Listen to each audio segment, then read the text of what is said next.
Welcome to The Explainer. Today, we're systematically tearing down all that pop science hand-waving you usually hear around quantum computing, and we're going to build up how these machines actually work from first principles.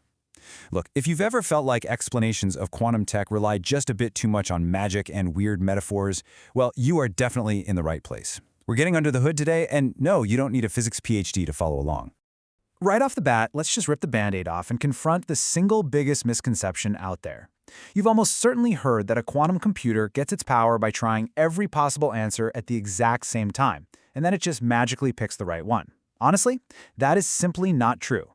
Quantum power absolutely does not come from brute forcing all answers simultaneously. It comes from a much more elegant, probabilistic manipulation of information that happens before we ever even look at the result.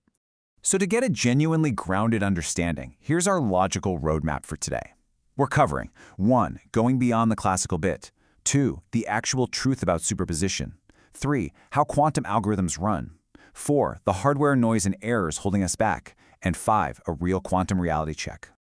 Okay, Section 1. Beyond the classical bit, and the limits of 0 and 1.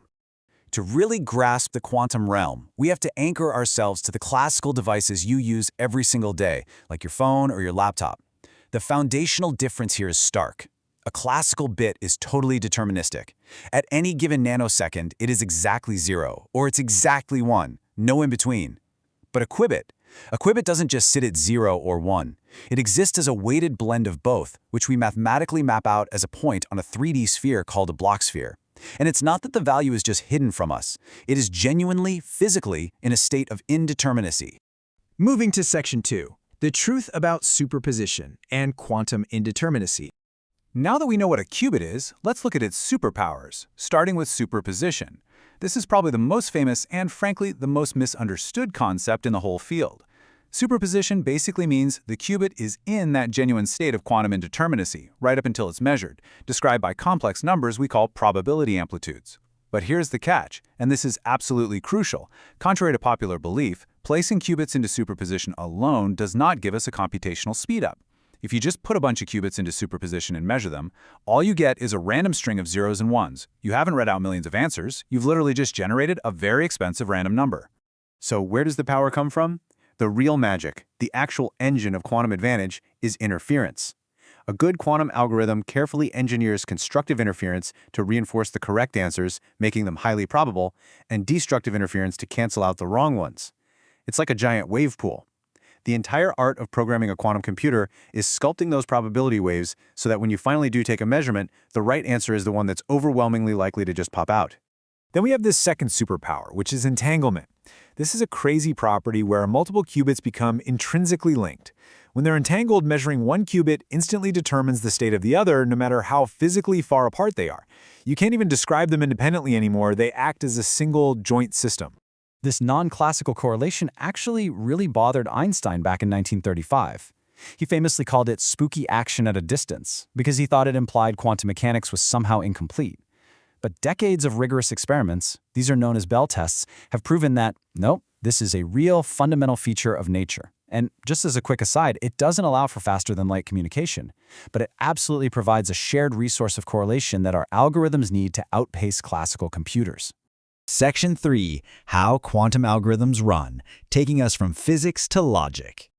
Let's transition from abstract physics into how an executable program actually runs, using quantum gates with names like poly-X, Hadamard, and CNOT. Running a quantum algorithm is a highly structured life cycle. You map your problem, you design a circuit using those gates, and you compile it. But notice that last step, classical post-processing. Most practical algorithms today are actually hybrid loops. An ordinary classical supercomputer does all the heavy lifting of optimization, and it only queries the quantum processor for highly specific, wildly difficult subcalculations. They're a team. Now, because of a fascinating phenomenon called wave function collapse, measuring a qubit instantly destroys its delicate superposition. It forces it into a single random classical outcome. Because of that, you can't just run a quantum program once. You usually have to run the exact same circuit tens of thousands of times. We call these shots. You do this just to build up a statistical probability distribution, letting you clearly see which answer the interference pattern actually boosted. Section 4.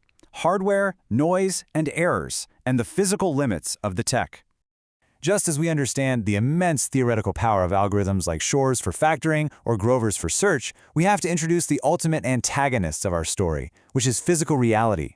There's a massive, multi-billion-dollar engineering race underway right now to build these machines, and nobody agrees on the best way to do it.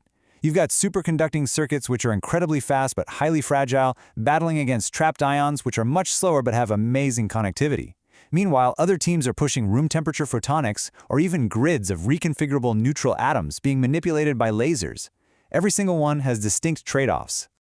But no matter the hardware, they all face the exact same villain: decoherence.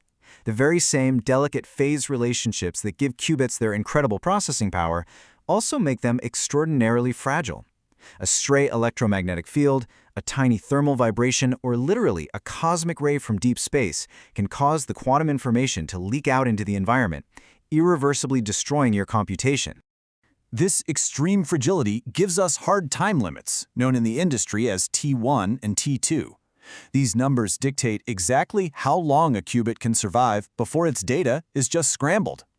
Combined with other annoying issues like gate crosstalk, this puts a hard physical ceiling on how deep a quantum circuit can be.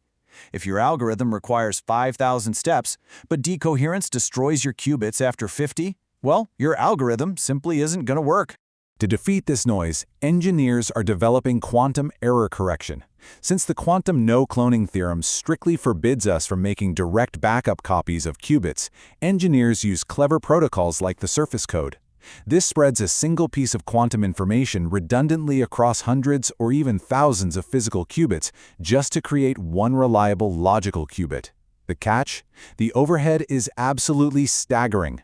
Running advanced algorithms could require millions of physical qubits, and the machines we have today, they only have a few hundred. Section 5. The quantum reality check, separating fact from hype, and the actual state of the laboratory. Bringing all these concepts together, we are currently living in what's called the NISQ era. That stands for Noisy Intermediate Scale Quantum.